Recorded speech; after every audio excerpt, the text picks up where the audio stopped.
آپ کبھی بیمار بھی نہیں ہوتے. لیکن ایک چیز ہے کہ جس میں عاجز ہو سکتے ہیں. کہا کیا ہے وہ؟ کہا موت. یہ اگر آ گئی تو کیا کریں گے؟ موت اگر آ گئی تو کیا کریں گے؟ سارا دھرا کا دھرا رہ جائے گا. محلات بھی بہت بنا لیے. اس وقت اس نے ورلڈ ٹاور بنا دیا تھا جو دنیا کی ٹالسٹ بلڈنگ تھی, بہت اونچی عمارت اس زمانے میں. اور کیوں بنایا تھا وہ بھی میں بتاتا ہوں. تو اس نے اپنے وزیروں کی یہ صلاح اور ان کے مشوروں کو سن کر کے کہا کہ یہ تو فکر کی بات ہے, آخر کریں کیا؟ کہا کہ ایک ہی صورت رہ جاتی ہے. اب تقریباً دنیا آپ کی فالوور ہو چکی ہے. سارے انسانوں کو جمع کر لیں, سارے انسانوں کو ایک جگہ جمع کر لیتے ہیں اور سب انسانوں کو فوجی بناتے ہیں.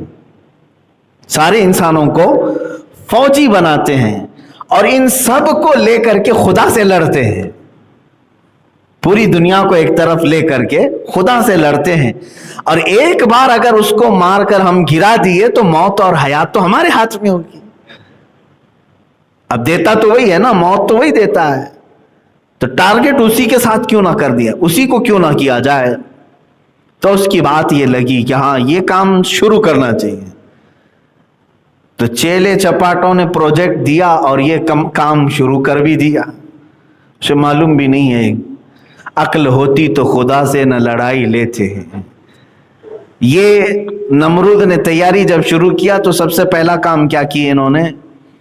بہت بڑا شہر بنایا جہاں پر تقریباً دنیا کے سارے انسانوں کو جمع کرنا تھا. اور بادشاہ کا آرڈر یہ آیا کہ دنیا کی ساری زبانیں ختم کر کے ایک ہی لینگویج رکھی جائے. کمیونیکیشن ضروری تھا فوجیوں کو آرڈر دینے کے لیے. سب کی زبان ایک ہونی چاہیے, سب فوجی ہوں, ٹریننگ دی جائے. اب پھر مسئلہ آیا کہ وہ ملے گا کہاں خدا, جہاں سے اس جنگ کرنا ہے نا, لڑائی کرنا ہے. اب اس کے فرشتے بھی ہیں, اس کی طاقت و قوت بھی ہے, کیسے اس کے ساتھ لڑائی کی جائے؟ میرے عزیزو, یہ عجیب سی مزے کی بات ہے کہ دنیا نے یہ تک سوچ لیا اپنے ہی پیدا کرنے والے کے ساتھ لڑائی کے لیے. اس کے بعد وزیروں نے کہا کہ سنا آسمانوں پہ رہتا ہے, بڑی عمارت کیوں نہ بنا لی جائے جو آسمان تک پہنچتی ہو. تو اس کام کے لیے یہ ٹالسٹ بلڈنگ بنی. دیکھتے ہیں جتنی لمبی بن جائے. بنائی اور بناتا رہا. فوج بھی جمع ہو گئی, لینگویج سب کی ایک ہو گئی, زبان سب کی ایک, کرنسی بھی سب کی ایک, ایک ہی سکہ چلے گا, باقی کسی کی نہیں. حکومت صرف ایک ہی نمرود کی تھی. اب اس کے بعد اسے اس بلڈنگ میں چڑھنا تھا, چڑھ کر کے اوپر سے دیکھنا تھا کہ خدا ملتا ہے کہ نہیں ملتا. نہیں ملے تو اور بلڈنگ کو بڑھائیں گے, جہاں وہ مل جائے لڑائی کریں گے. معاذ اللہ رب العالمین. کبھی کبھار میں یہ بیان کرتا ہوں تو حیرت بھی ہوتی ہے, لیکن یہاں بات یہ آئی ہے, اللہ نے جو فرمایا نا واللہ اشد بأسا, اور اللہ جنگی طاقت میں بہت سخت ہے, اس پر میں عرض کر رہا ہوں. دیکھو اللہ کی جنگی طاقت کیا ہے. آج ابھی کوئی اتنا بڑا نمرود آیا نہیں ہے جو پوری دنیا کو اکٹھا کر کے سارے یہ کام کر لے. اس زمانے میں وہ کر چکا تھا. اب جب اس عمارت پر وہ چڑھنے لگا, اب جو بائبل وغیرہ ان کی پرانی کتابیں اس میں یہ عبارات ملتی ہیں, آیات ملتی ہیں. قرآن و حدیث میں تو اس کا تذکرہ نہیں ملا. اسرائیلی جو روایات ہیں یا جو پرانی کتابیں ہیں اس میں یہ ملتی ہے بات. اللہ تعالیٰ نے فرمایا اپنے فرشتوں سے کہ اے ملائکہ آ جاؤ, ہم بھی ذرا دیکھیں کہ ہمارا ایک بندہ ہم سے جنگ کا ارادہ کیا ہے.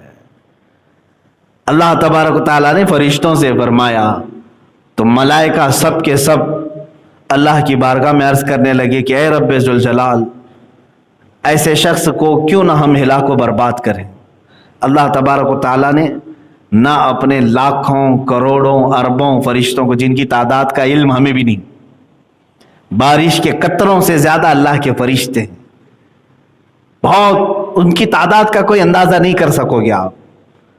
اللہ تعالیٰ نے ان لاکھوں کروڑوں فرشتوں میں سے ایک فرشتے کو صرف دنیا میں بھیجا. سب نہیں، ایک فرشتے سے کہا کہ اے میرے فرشتے، جا تو دنیا میں اس کی بنائی ہوئی عمارت اور اس کی فوج کا معائنہ کر کے آ جا، جائزہ لے کر کے آ جا۔ تو فرشتہ نیچے اترا۔ ایک بات یاد رکھیں، فرشتے اپنے رب تعالیٰ کے خلاف کوئی چیز برداشت نہیں کرتے۔ لا یعصون اللہ ما امرہم، وہ ہرگز اللہ کی نافرمانی نہیں کرتے۔ یہ تو اور بات ہے کہ اللہ فرشتوں کو بار بار روکتا ہے کہ بندوں پر عذاب نہ ڈالا جائے، اللہ کے روکنے سے وہ رکے ہوئے ہیں۔ اور اگر فرشتوں کے ہی ہاتھ میں سب دے دیا جائے کہ جو جو گناہ کرے، تو پھر وہ برابر ٹھکانے سب کو لگا دیں گے، ہر دن روز ایک ٹھکانے پہ لگے گا۔ یہ اللہ کی مہربانی ہے، اس کی رحمت ہے جو روک کر رکھتا ہے، اپنے بندوں کو مہلت دیتا ہے۔ ایک فرشتہ آیا، اس نے دیکھا یہ جنگی تیاری کو، اور پھر کس سے جنگی تیاری؟ اللہ سے، جس نے خود ان سب کو پیدا کیا، ان کو سانس دے رہا ہے، ان کو زمین بچھا کر دیا، ان کو آسمان کا ستون بغیر ستون کا چھت دیا، اور اس سے لڑائی کے لیے۔ تو وہ روایات یہ بتاتی ہیں کہ وہ فرشتے نے جلال میں آ کر صرف اپنے پر زور سے ہلائے، پوری عمارت زمین میں دھس گئی، پوری عمارت چلی گئی، اور اس میں جو جمع فوجی تھے وہ ہزاروں کی تعداد میں خاکستر ہو گئے، اور نمرود کی پورے چھیتڑے اڑ گئے، ختم۔ اور پھر اس کے بعد رب تعالیٰ نے فرمایا کہ جتنے جمع ہوئے تھے سب کی زبانیں الگ الگ کر دو، سب کی زبانیں بدل ڈالو۔ تو سب کی زبانیں فرشتوں نے بدل ڈال۔ یہ کیا کہہ رہا اسے سمجھ میں نہیں آ رہا، وہ کیا کہہ رہا ہے اس کو سمجھ میں نہیں آ رہا۔ آج بھی وہ حکمت باقی ہے پوری دنیا میں۔ یہ جو ہزاروں زبانیں ہیں، اس کی ایک وجہ یہ بھی ہے کہ سب مل کر کے فتنہ نہ کریں، سب مل کر کے فتنہ نہ کریں۔ اس لیے یہ تمام چیزوں میں اختلافات ڈال دیے گئے، زبانوں کا اختلاف۔ میرے عزیزو، ایک تاریخ یہ ہے، یہ ہو چکی بات۔ اب اللہ کی جنگی سختی آپ نے دیکھا، جنگی طاقت، اللہ فرما رہا ہے واللہ اشد بأسا، اللہ جنگی طاقت میں بہت سخت ہے، وہ اشد تنکیلا، اور اس کا عذاب بہت زبردست ہے۔ یہ تو بہت چھوٹی سی بات ہم نے دیکھی۔ اسی طرح سے رب تبارک و تعالی کبھی بھی اپنی جنگی طاقت کے پورے مظاہر دنیا میں نہیں اتارے آج تک۔ ایک ہوتا ہے نا، بھائی میرے پاس 100 لوگوں کا دستہ ہے، آپ نے للکارا، لاؤ دیکھتے ہیں طاقت کتنی ہے۔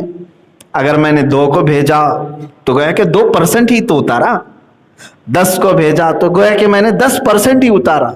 اب جب 100 کے 100 اتار دیں تو کہا جائے گا کہ پوری طاقت جھونک دیا۔